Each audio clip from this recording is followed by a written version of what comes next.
Welcome back to the BEAM&Flow podcast. This is a nitty-gritty exploration of your body, energy, awareness, movement, and flow. I'm your host, Chloé. I'm a proudly Latina curandera, or a healer and a coach, guiding spirit-led rebels to their richest lives. Ready to connect? Lista? Let's go! Okay, I am so excited to be here with Candice Dmeza. And yes, so I was put in touch with you through my amazing artistic director, Sean. And he was like, you really need to check out my friend Candice because her work is like really on par with what you do. And I think you would vibe with her and she would make a great guest. So I found you on Well, he sent me your profile and I started following you on Instagram. And I was like, oh yeah, she's really dope. Like her stuff, like what she's working on is amazing. So I would love to share kind of the snapshot of how I experience you and your work online. And then I would love to have you fill in for our listeners all of the gaps that I miss. Right? Cool. Okay. So Candice, the way that I witness you online is you are a truth seeker. You are a mama, and you are an artist who is very interested in liberation. That's my initial, like, this is the vibe that I get from you when I first started looking through your stuff. So with that as kind of the backdrop, let's talk about what your journey has been and how you got into the work that you do. Ooh, so juicy. Also, thank you for that because sometimes it's hard to see yourself like what you're doing from, the other side. So it feels good to hear that like it tracks, inside and externally. But I've come to my current art making practice through a lot of questioning and a lot of curiosity. First about like the nature of myself and what I was experiencing as someone who's been married and a young mother and away from home and PTSD and depression, anxiety, like all these different iterations of myself. As I was experiencing them, I was having a lot of questions about just the nature of what that is, right? To just like journey through all these different states. And I started to explore that as like a Black woman, all these different lenses. And through theater as an actor, I connected to text in a way that really validated me as a writer. And then when I was ready, I felt ready to tell the stories that I've been holding and exploring, both through art and through spirituality. So that truth seeker part helps. And I've only known what it is to be an artist who's also a mother. I don't really have a prior connection to art making outside of being a Black solo mother. So I sometimes wonder how that affects me, but I don't really know an opposite. I've never not had them as part of the world of what I make. The truth seeker, mother, and liberation. I think a lot of people who pass through like depression and PTSD really have and then also on top, and then socially like larger marginalized experiences. I think always grapple with liberation. Like, what does it mean to be free of this like mental condition, or what does it mean to be free of a physical condition, whether it's like ability or the ways in which your skin color or gender manifests, And so I think sometimes we are exploring liberation from the other lens of what it means to suffer or experience. But really, around the murder of George Floyd is when I started to ask, well, we're talking about the suffering, trying to get to the removal of the suffering, but I'm not feeling a social consciousness that's more interested in like, what is beyond the suffering? Like, where are we trying to get to and what does it feel like? And could I hold it? Would I have the capacity to hold that if I was even given it, you know, um, because I've spent so little time even believing it to be a possibility to even like build that world for myself. Feels like a hope that can be hard to hold. So anyway, all of that long story is just like my art is kind of this like question about myself personally, and then the larger society about how do we use the spirit realm to exercise freedom, and what if we could try, what if we could aim in that direction, you know. I love that. One of the one of the things that really stood out to me in your work, or what I've seen of your work, is this framing of liberation outside of, let's call it, the traditional victim mentality, right? Because I think there's there are two different conversations that happen, and the one that gets the most media play or the most broadcast, right, is this discussion of liberation from suffering through the lens of we are in victimhood because of the suffering.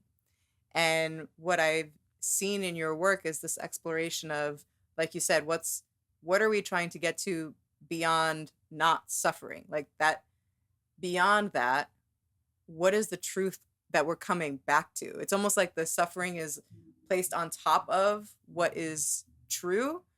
And some of us have been looking for, okay, we, like, if it's a box that's on top of us and this box is suffering, there's this idea of like, oh, we can just shake the box off and then break through, and there's something else there.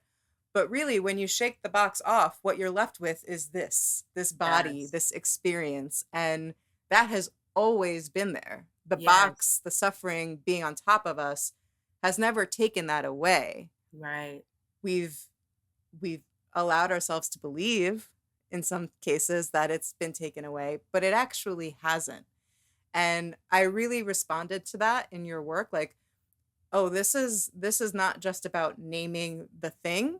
This is about looking underneath at what the thing's covering up. What is it that we're being blinded to because we have accepted this box of suffering as part of it. And I would love to talk with you a little bit about how you feel, or if you feel, the experience of some sort of suffering is part and parcel of the human experience. And so let's kind of deep dive and get nitty gritty with this a little bit. What is suffering, or what types of suffering are really calling to you in the work that you do? Right now, so the last commission that I had, Harriet Tubman means a lot to me right now in this phase of life. And I had not initially thought of her more than just kind of like a historical figure.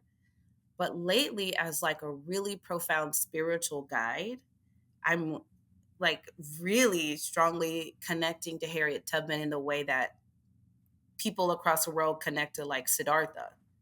But Siddhartha doesn't resonate with me because no shade, listen, no shade to anybody. I'm just saying, I'm a Black woman who raises kids, right? And in a society where my presence is marginalized, and like there's so many of our like spiritual teachers who are male who embody experiences that like do not translate, and yet we look to them to be like our master guide for how to navigate the realm. And Siddhartha had children, I think, left them to go sit under the Bodhi tree, right? Came from wealth, gave it up. And I was like, I aspire to be Siddhartha. I aspire to leave my children and go find enlightenment and just be like, somebody else will do it. There was, I forget what show, I was watching something, and the woman was like, the Buddha was rich before he became the Buddha. Like, he was a prince before he gave it all up. I need to get that part before I can give it up. You're trying to get me to give it up. I haven't even experienced it yet. Come on. I'm just trying to get a bag. Like, okay. Like, so, like, I find that no shade like at all to anybody, but sometimes I feel like where are the spiritual folks that like mirror what I'm trying to put into practice? And Harriet Tubman has shown herself like I am kind of at the intersection of all the things. So I wrote a show, a Maroon's Guide to Time and Space, where like was the beginning of this channeling with Harriet Tubman. Like, what does it mean to be a neurodivergent and also disabled, black, dark skinned, enslaved female? Then create a whole new reality of freedom for 1,000 people that did not exist. Like, statistically, it's impossible. Like, to do it once was improbable, but to do it 19 times for 300 people is like you mastered the realm. You knew how to do it. Like, this is a mastery. And so I was looking to her to kind of say like, well, what do you have to say to us if we are not free here? Like, what do we need to know about what you did that we need to look at now? And I think of the suffering that I'm talking about is really like based in this abolition. It's like, well, what is it? Or actually going back to indigenous principles. Like, what does it look like for everyone to have? Like, beyond race, and what if empathy wasn't restricted? What if there was enough for everyone? Could we hold that? Can we move past that? Like, can we get to that? And the grief that I have that like so many of us are not there. So I kind of was in this conversation with Harriet, then like, how would I get people on an underground railroad to that? How would I make them want to come? You know? So that was the question there. Now I'm kind of in this other exploration is like grief with the earth itself, like the natural elements, if they're watching us over 10,000, 100,000 years, like what type of grief must exist to say like, I think we as humans should save the earth, but like, what if it's watching and being like, every day we talk to you, you guys will not, you just cannot hear. It's so sad.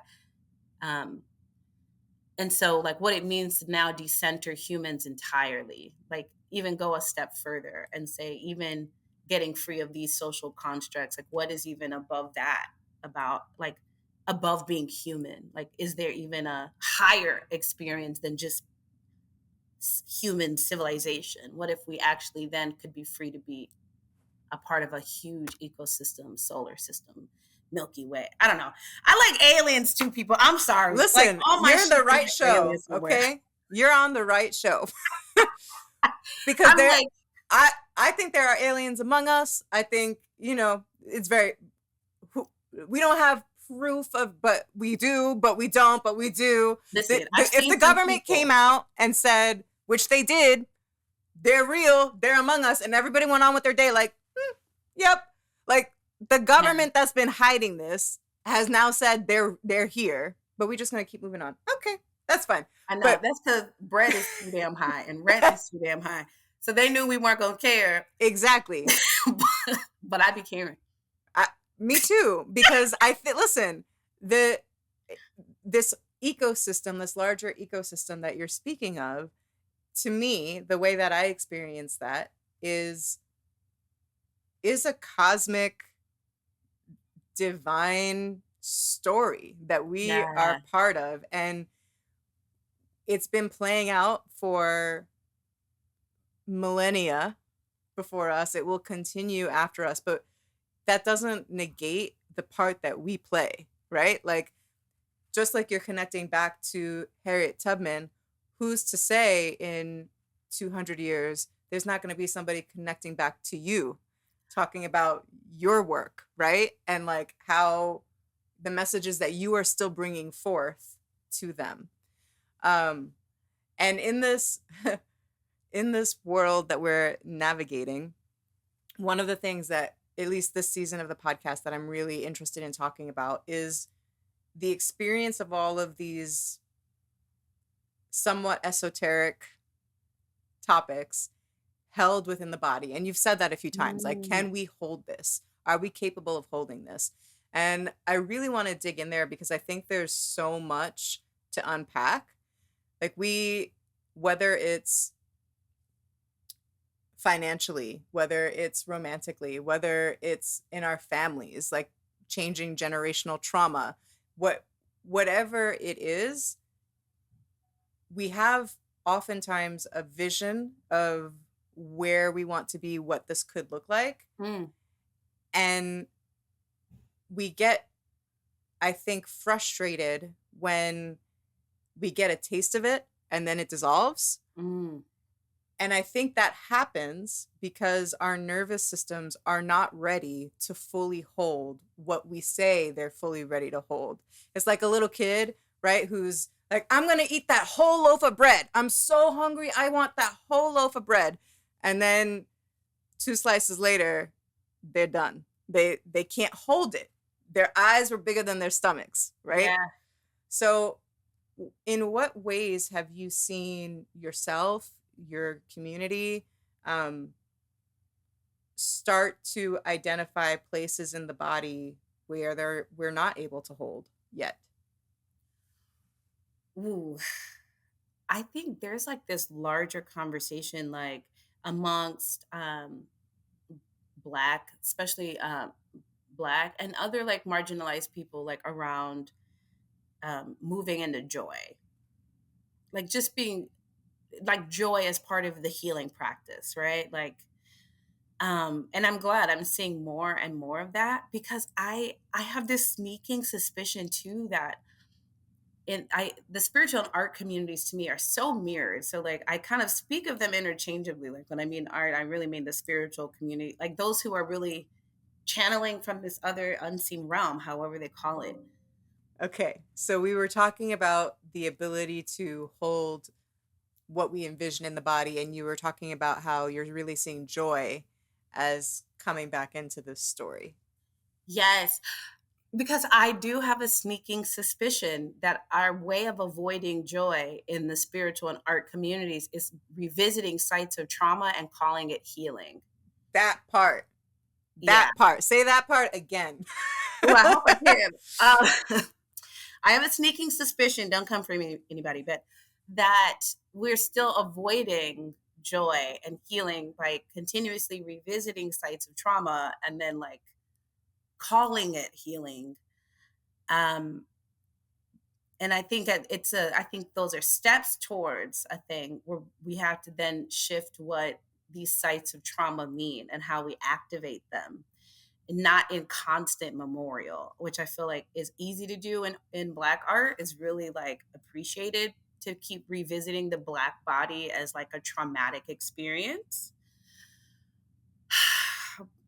And be like, oh, I was so moved. But at some point I just feel like you just keep asking, and then what? And then what? Or is this it? Like, this is all I get, is to know everything I'm a part of as only this. And I feel like the tension as an artist between like validating that I never am taking away that these are uh, real experiences. They're just not true. Like they're just not the truth. But they're real. And I it's like I want to help people experience something past it, while also not saying like you have to be past it, but it's I feel the tension sometimes, because you feel like um this question I've been asking with a friend is like, we used to say, oh, I'm about to get myself in trouble, am I? No. Hi everybody, it's cool, mom, don't be mad. Just a thought exercise. This saying where we say no one's free until everyone is free. I've been thinking about it in terms of like a common saying in like activist spaces, or that no one is free unless everyone is free. Mm-hmm. And I've been revisiting that, which feels so strange as someone who's been so gung-ho about the concept, because it also feels like, is this another way that I'm avoiding the very real work of building a world of joy that has to be built by saying, oh, well, I have to man the, the front line of the trauma, but like who's building the new world Mm-hmm. if we're all here protecting the old one? I love that. So yeah, I'm endeavoring to constantly center all of my work, whether like the artwork and then the offshoots of like what I call liberation doula and like art spiritual workshop work, is around being clear, like which world am I in service to? And some people are helping destroy that one. And now I want to be on the vanguard of people building ideas around what the new one could be, you know? Mhm. I really resonate with that. I've been in a season myself of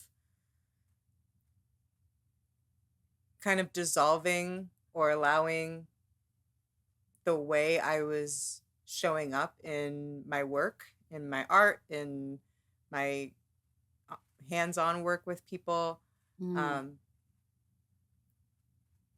from this focus of healing, which I'm still very much for healing. We need to do that. But two, I keep going back to this phrase of living a life that feels like summer camp, Ooh. right? Because to me, when I was in camp in the summer, all that also, it wasn't just camp. I'm Puerto Rican and Cuban. I spent my summers in the jungle in the mountains of PR, Mm. and that was where I felt the most free, was running down that mountain to the river, right? Um, and I've been looking at how do I bring that into my life and the lives of the people that I'm interacting with. Because whether it was in Puerto Rico or in summer camp, that freedom was found through the elements, Mm. like you were saying, right? Through creating art, through being in community with other people and playing in community, right? Yeah. Like when I was in summer camp, yes, at night, we would talk about all of our stories in our little cabins, but for the most part, what we were doing in community was playing, right? We were learning how to make tie-dye t-shirts or we were going on a hike, but we were in play, which Yeah. led to joy. And I've been thinking about how we get back to that as a state of being, not just a reprieve in the summer, right? Yeah. Um, and so I'm curious for you, where have you found for yourself, because whatever we do in the world starts with us, where have you found for yourself places that you get to spark more joy in your own life? This is such a good question. Um, because I have been with so much intention, like running at joy.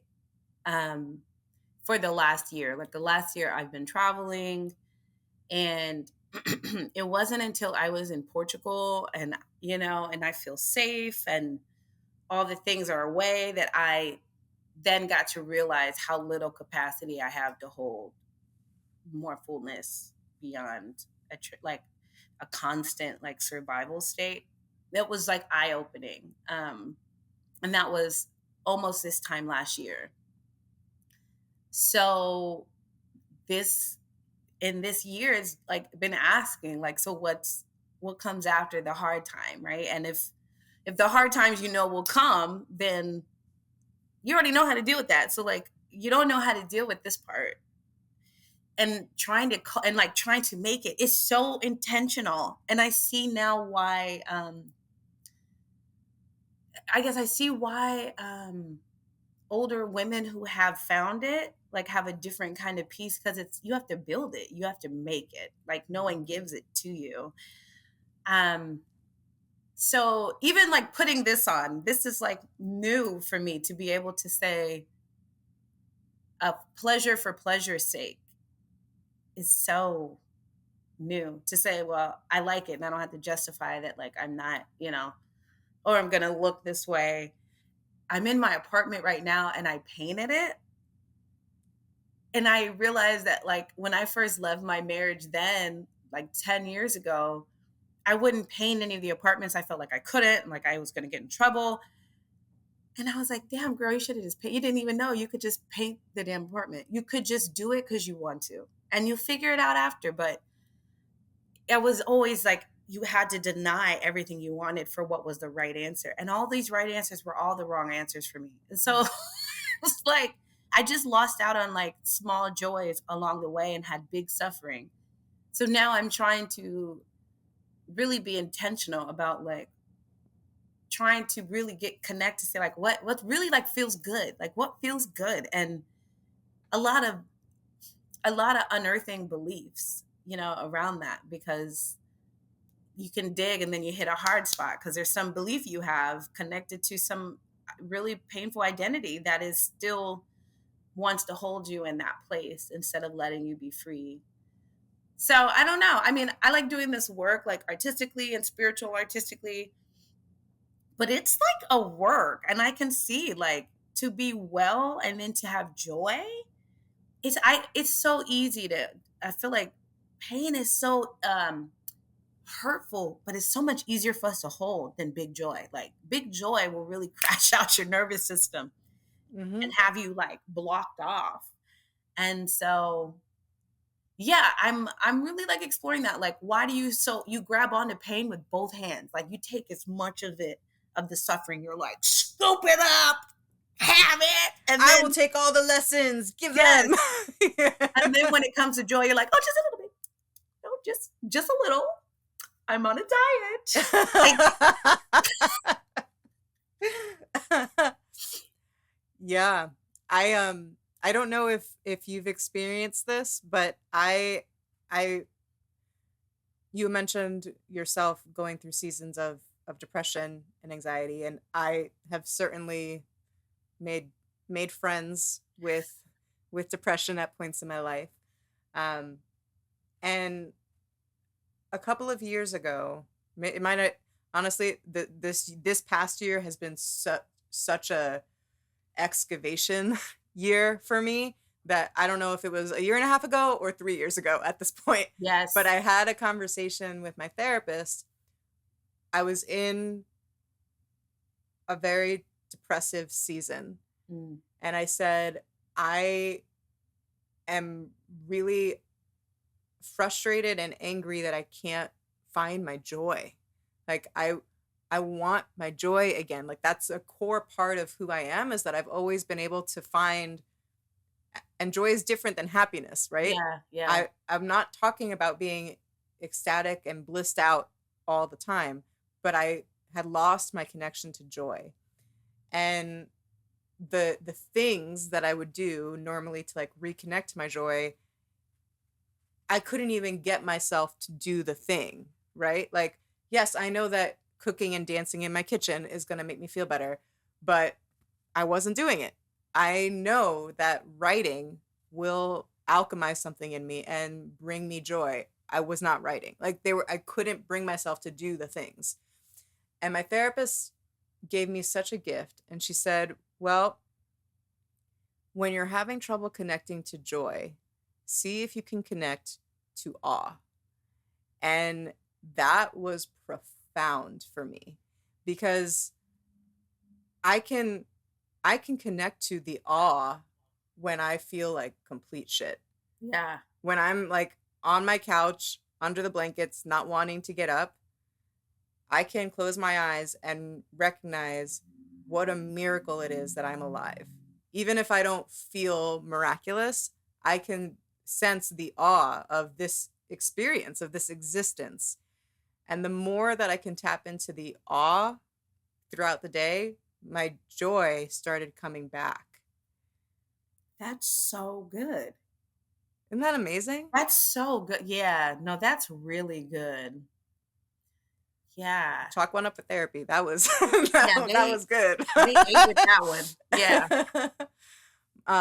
So how have you experienced, you've said that you only know how to be an artist as a mother, right?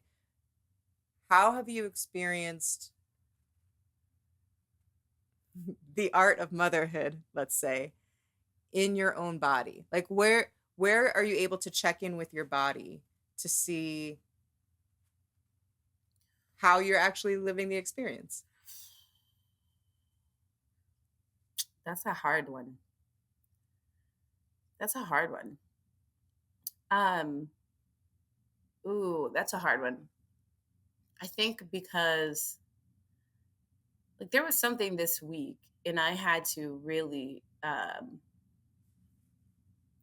sit with what I was feeling in the way that like it's easier to do in the rest of like the world, but motherhood is so deeply connected.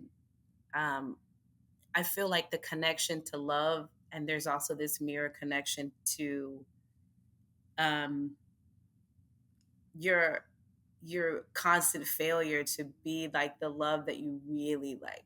You know, you it just feels so like large, and you're like, I will give you everything, but I also can't like if I'm over, stimulated, like I also can't stop myself from like yelling in an instant, And it's like you're just battling your constant like desire to be better than yourself and than your own humanity, which it just is like, and I feel like in that gap, I've had to like break up some of the behaviors that I was doing from my own parents and my mother, that are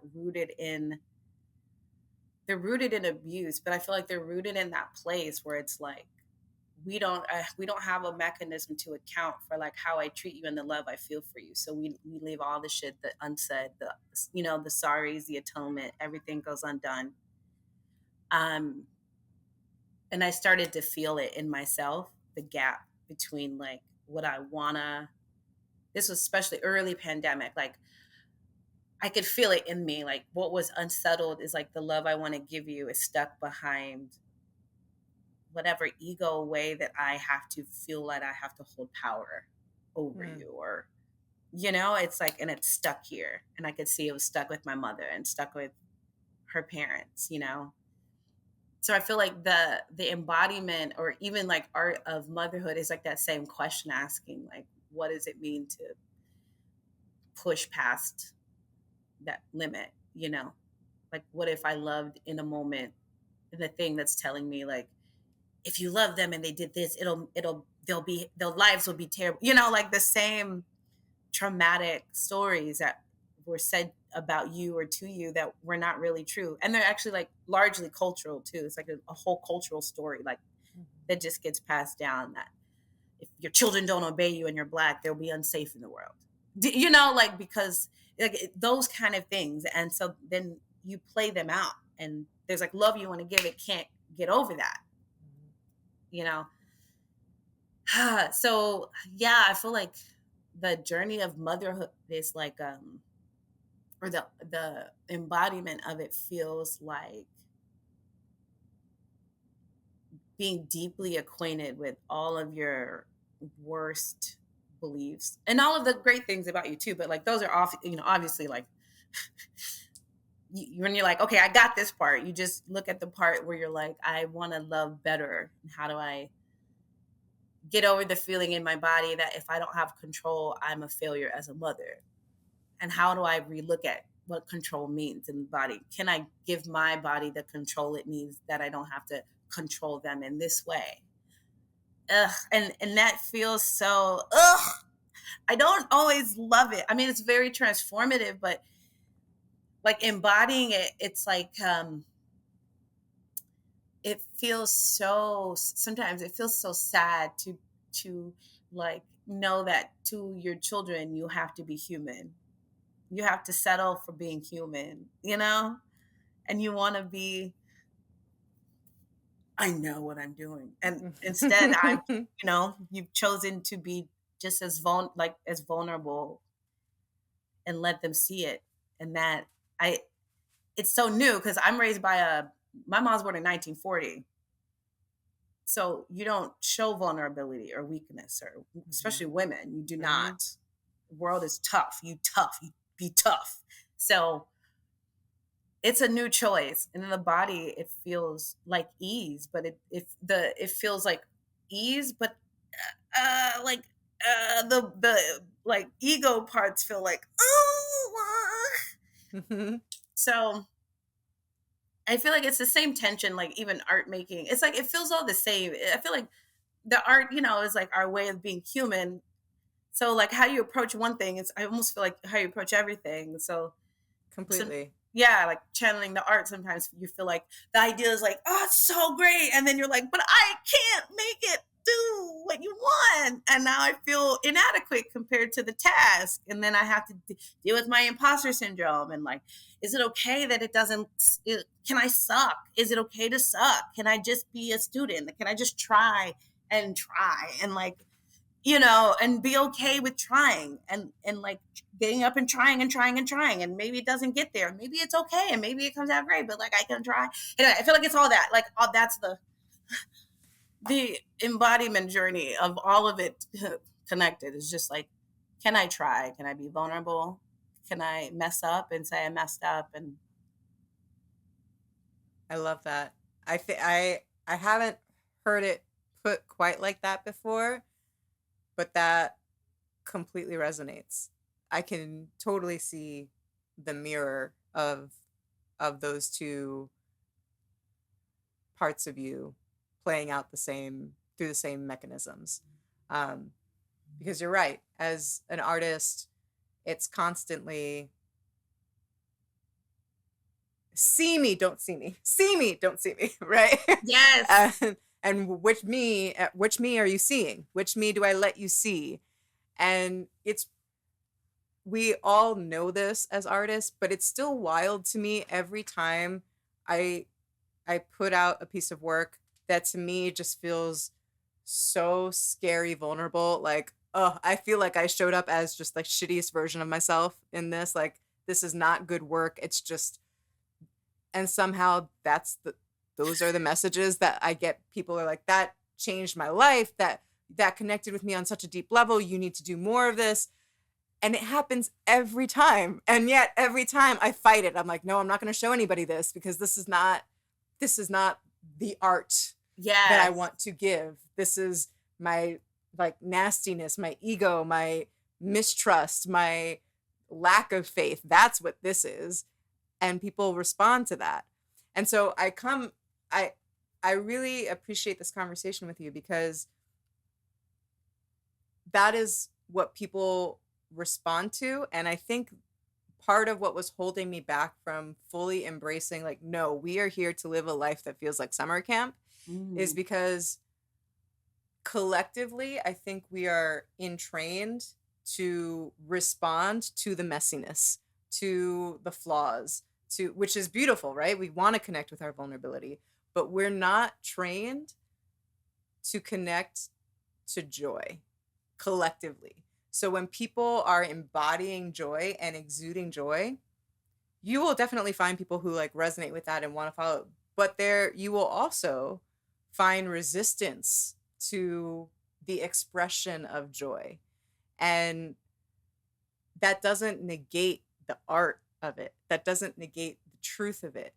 You said before that the trauma could be very real, but that doesn't make it the truth. And I say that all the time to people. Like, this is real. There's no way to deny this experience. And it is not the capital T truth of who you are, of what this experience is, and of who's in charge. right, Because, like there's a deeper truth here that we often don't see because we're so swept up in the trauma. And then when we yes, try to express the deeper truth as artists, sometimes we can get pushback there. People want to see the trauma. They want to see all of the hidden stuff. But when you start to show up in the joy, when you start to show up in like the divine queendom that you are, that can really ruffle people's feathers because they're not sure how to stand in their own joy. It feels dangerous because it's an invitation for them to take that step, and they don't want to take that step because that means that we have to let go of all of the things that we're so fond of repeating. I'm so ooh, fond of repeating how my father not being around messed me up. I'm so fond of repeating how sexual abuse like scarred my relationships with men. I'm so fond of repeating all of the mistrust I have with my mother. All of those things are true. They're real, I should say. They're all real. But the truth is, my father, my earthly father, is not my true father, the elemental, divine, cosmic father. The sexual abuse that I went through is not the truth of sexual connection. That's not the truth of how I'm built to express. Right. My relationship with my mother is, again, a human reflection of this dynamic, but it's not the true, eternal, divine mother. That's what's true. And so when we start to shift into what's true, in order to do that, we have to let go of these stories that we're so fond of telling ourselves, because then we can bond with other people who have our same stories. Yes. Right? Yep. But there's not as many people who are like, oh no, I'm standing in the truth. Because you can bond with those people too. Right. But we don't see that. We just see all of the other people that we could bond with if we stay in our story, in our trauma. Ooh, that's a word, and that's real. I gotta stretch because that was me in April this year. I had to make a decision about this very thing where I was like, you are a storyteller. Like I'm a storyteller. Like, as artists, performers, writer, like you're all involved in the immersion of story. And I said, and the only story you can think for yourself is revisiting these same raggedy ass stories. I was like, and I was so tired of hearing them myself. I was like, this same ass story, you're going to talk about these same ass men, like, boo boo, what else do you have? I started to be like, I started to watch it. Like, it's part of this ebook that I created with Harriet, right? I'm in the same discussion with Harriet, but it's because I was like really invested in how does Harriet make a world, right? Like that's different than the world you're living in, because the world she's living in is very real. I mean, yeah, it's very real. But the truth was, she said, I'm destined for freedom. But the reality does not support you. And so I was kind of like, and I started exploring like, well, the reality that I'm living in also doesn't support me, right? Like it's comfortable, it's safe, but like there's no joy here because I'm on a plantation. Like I'm living on a plantation. Like I'm a slave to this story. If I let my brain go, it's going to wander to this same trash ass story and just play this same tired narrative. And so I'm like, I'm not free. I'm just safe. I feel very safe, right? It is super comfortable. And I realized that when I was honest with myself, that like, I like it. I like it. It helped, because then when I was ready to not like it no more, I could be like, I don't like it no more. Mm-hmm. I'm bored. But I think a lot of us won't admit that we like it. And I liked it. I'm about to tell my business in case it helps anybody. But the honesty was, as I said, as a storyteller, this is very lazy. Like to tell one narrative, like this isn't even what you believe in as an artist. So why are you doing this in life? And I was like, the truth is, I was like, I don't know another story. I was like, bitch, you can definitely, many stories. Like, and you have an imagination. You can make one up. So I was like, yes. So what are you talking to me about? But really, it was afraid, because to take the pen and write my own story would mean I'd have to own myself in a way that I had been using these stories to avoid. I didn't want to be powerful, because then you're bound by what you do with that power, and I didn't want it. So I made up all these little stories, like people were doing terrible things, and they were. But also, girl, you were telling a story that supported those characters showing up. Like, not saying I deserved it. I did not deserve it, and I hope they go to hell. But I'm just saying, I cannot ignore that, because I told that story and I gave the pen to other people so that I could then be like, oh, look at what they did. And I have to now erase it instead of writing what I wanted. then I could say, oh, I have to erase this. I have to spend my time erasing. Look at what they wrote in my book. And that was why I wasn't doing it. It was like I was too afraid to wield the pen. That was the truth. And then I mean, what do you do? You could just give yourself grace. You're like, cool, at least I know that you're afraid. So like, let's start small, right? Like, let's start with one sentence you can own right now. Like, I like this, and let's find something more interesting. I like the awe. The awe is really good. Like, well, just focus on what brings you awe right now, and you'll let this go when you have a better story. You know, Mhm. when you have building blocks for a better story, this one won't even be appealing anymore. It's true. I see that the that truth is reflected in so many different ways and in so many different aspects of our life. Whenever I've let go of a habit that no longer serves me, Mm. I'll use drinking as an example. I never set about to stop drinking. That was never my intention. I changed my relationship with alcohol, and I was like, okay, well, I'm very into my body and like my hormones and working with my cycle. So, okay, the best time hormonally to drink is only when I'm ovulating. All right, so I'm only going to drink when I'm ovulating. And I did that for years. And then suddenly it was like a couple months had gone by and I hadn't had anything. And I was like, this is a fun game. Let's see like how much longer I can go. And then it went 3 months and then 6 months. And the way that happened was because in the beginning, I found replacements for the alcohol, right? Yeah. Because I realized it's not actually the alcohol that I'm missing. It's something to do with my hand. Like when I'm in a social situation, those first 5 to 15 minutes of like, what do I say? Do I know these? What do I do? Yes. I need something in my hand. Guess what? COVID brought out the sober curious movement, and now there are so many alternatives to alcohol. You can get a mocktail. You Oh, can get, right. you know what I Yeah. mean? Like I found my favorite non-alcoholic wine that tastes like wine, and somehow it still gives you a buzz. I've tested this with other people.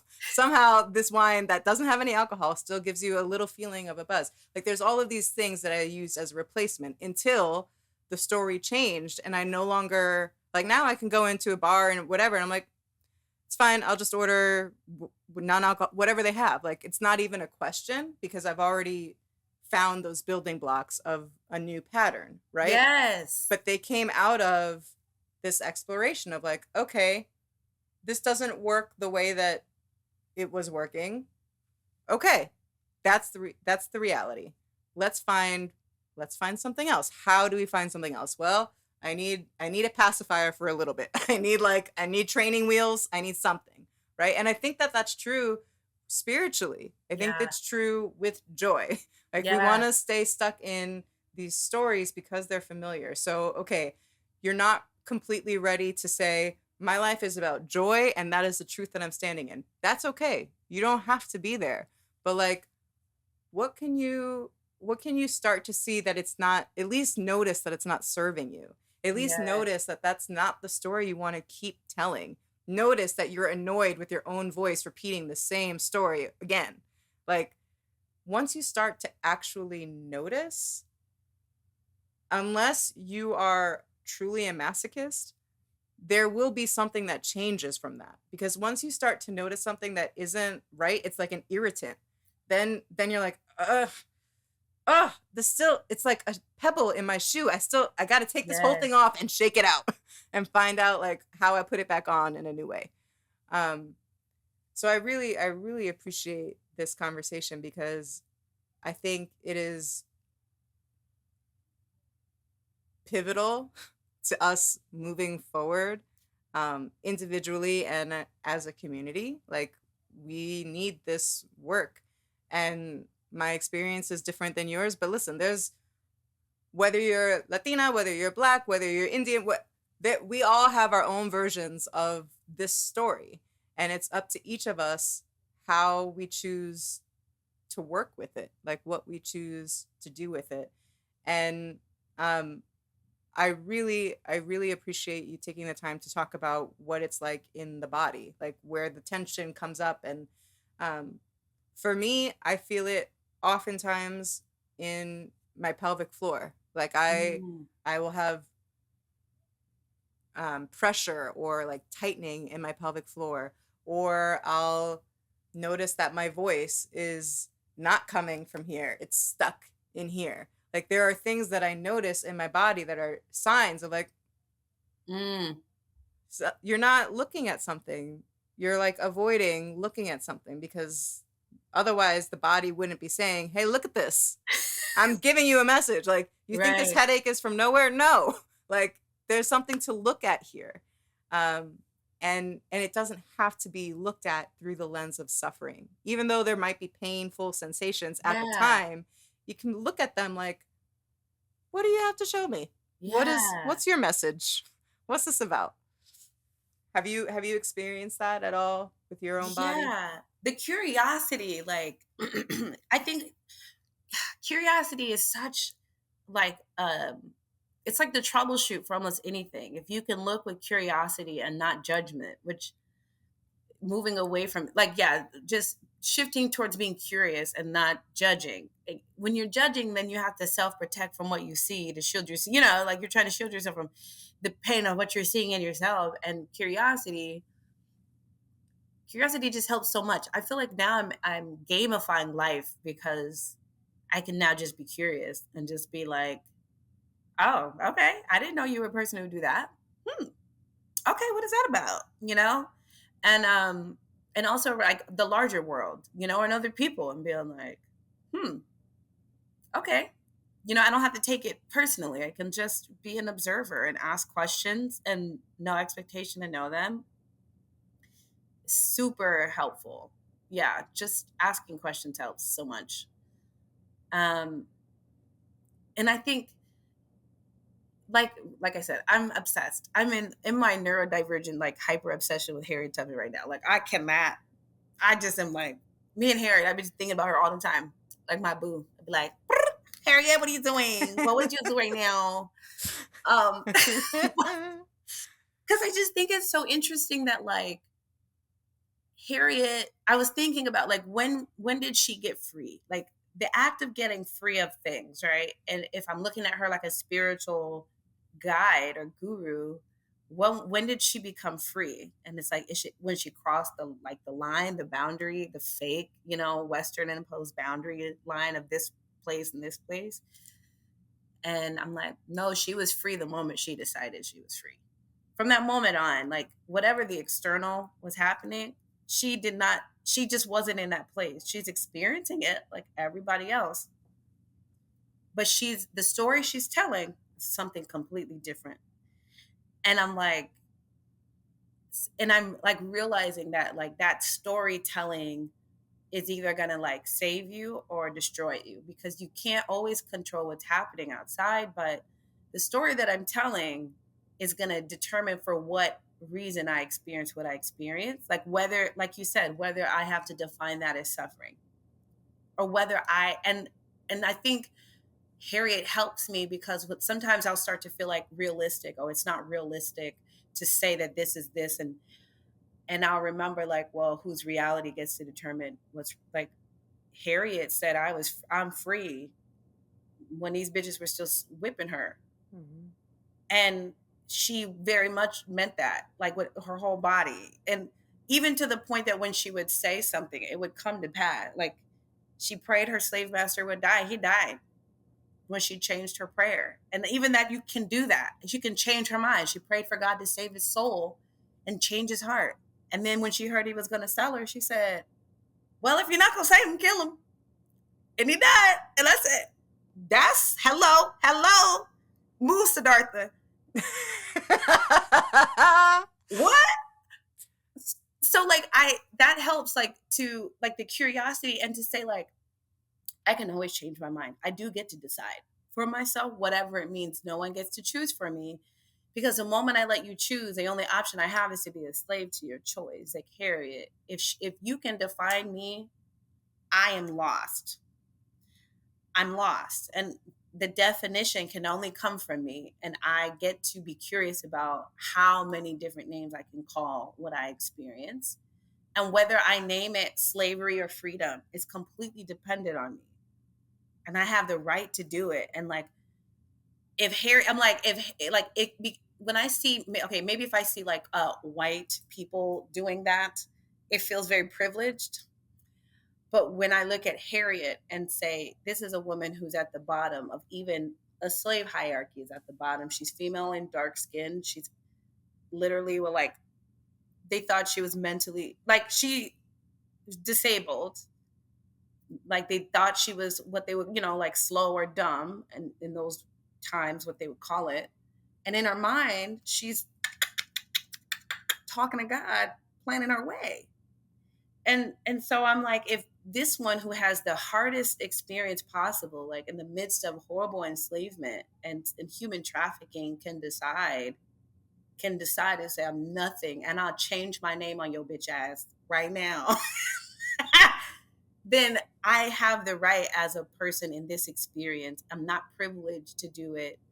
I actually owe it to myself to be curious and rename all of my experiences, because when I can get free, I can help others who want to go there too.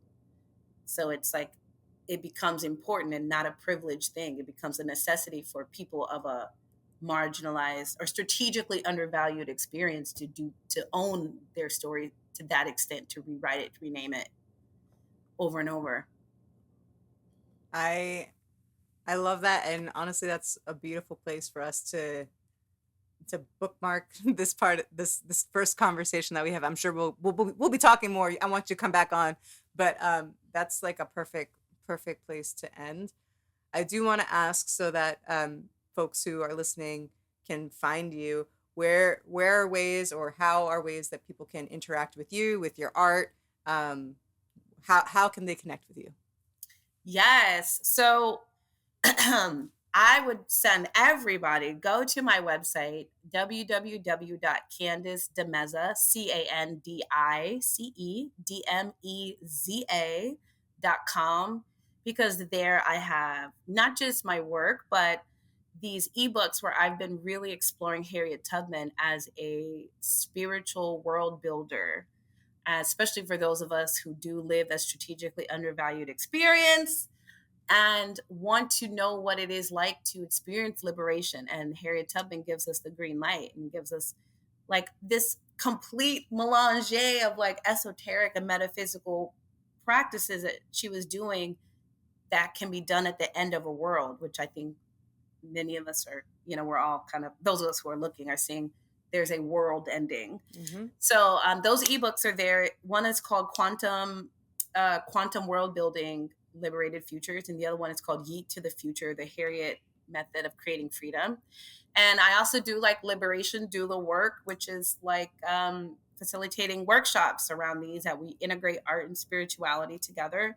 So I have a decolonizing manifestation where we move away from like all these Western capitalist patriarchal forms of manifesting, and use Harriet as another example for like, how do you build a world? How do you manifest when you're at multiple intersections of potential oppressions and genocides and all of these things? How does it work then?